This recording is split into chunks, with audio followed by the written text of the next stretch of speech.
English 121, Analyzing Ideas and Images, from the Allen and Bacon Guide, pages 227 to 263.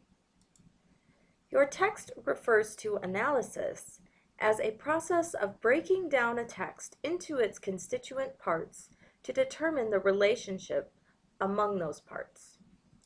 Analysis has a strong connection to summary and response writing, in that when writing an analysis, you first listen carefully to texts as you summarize them to determine the main points, and then you critique the rhetorical features of those texts as well as their ideas.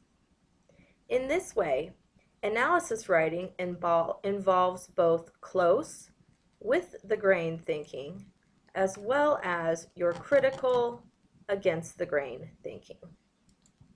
And the analysis process builds the platform from which you begin your own independent thinking. When analyzing a text, also try to determine the various types of appeals that a writer is using to connect with their audience. Remember that the three main types of appeals identified by Aristotle are logos, pathos, and ethos, and that these three appeals each relate to a different element of the rhetorical situation. When determining a text's purpose, consider, is it logical?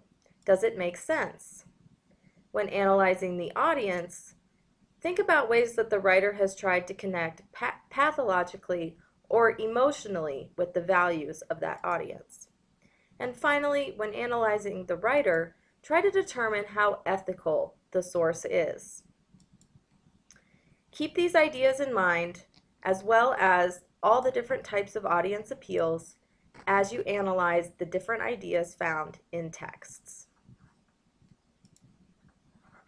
These same principles of analysis can also be applied to images. When analyzing the images in a text, try to consider all the different rhetorical effects that they may be producing.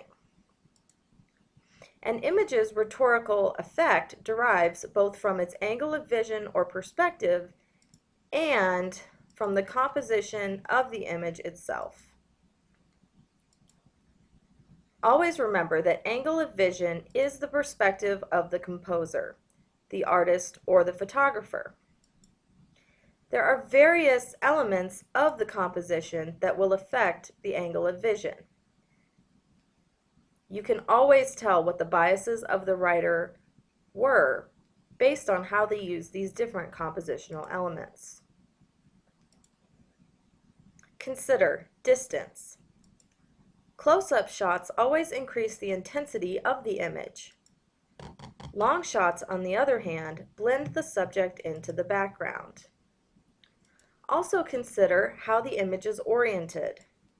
Front view images emphasize the image itself, whereas rear view perspectives enhance or emphasize the scene or setting. Low angles grant superiority, while high camera angles are more diminutive. Also consider the focus. Looking directly at the camera implies power in the subject. Looking away implies shyness. Also, point of view. Try to determine if the image takes an objective view or if the viewer is somehow involved in the scene.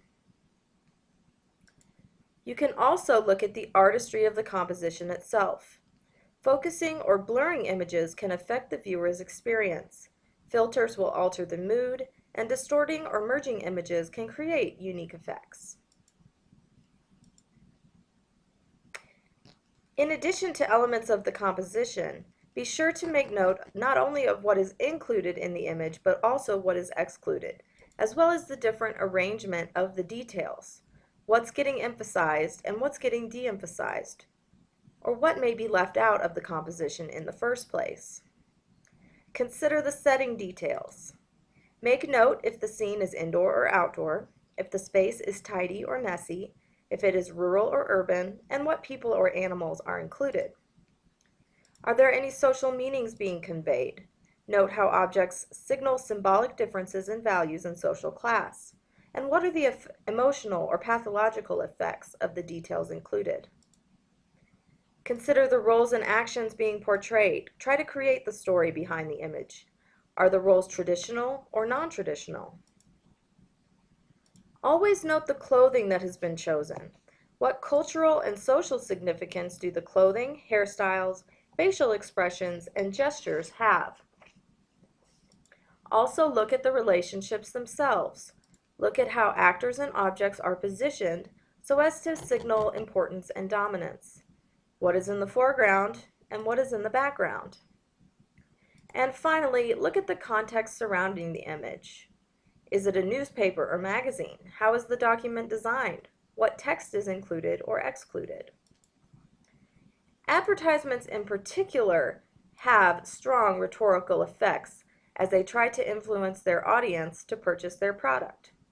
While some ads are primarily informational, most are for parity products, meaning that the products are roughly equal in quality and therefore can't be promoted through any rational or scientific proof of superiority. There are various strategies and goals that advertisers use to reach their audiences. Advertisers tailor their appeals precisely to reach their target audiences. They typically focus on long-range ad campaigns rather than just one single ad.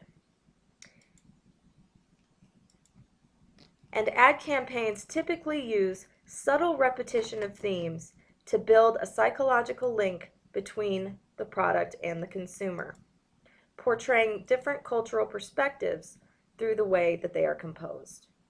Keep these ideas in mind as you analyze texts, including those that involve visual rhetoric.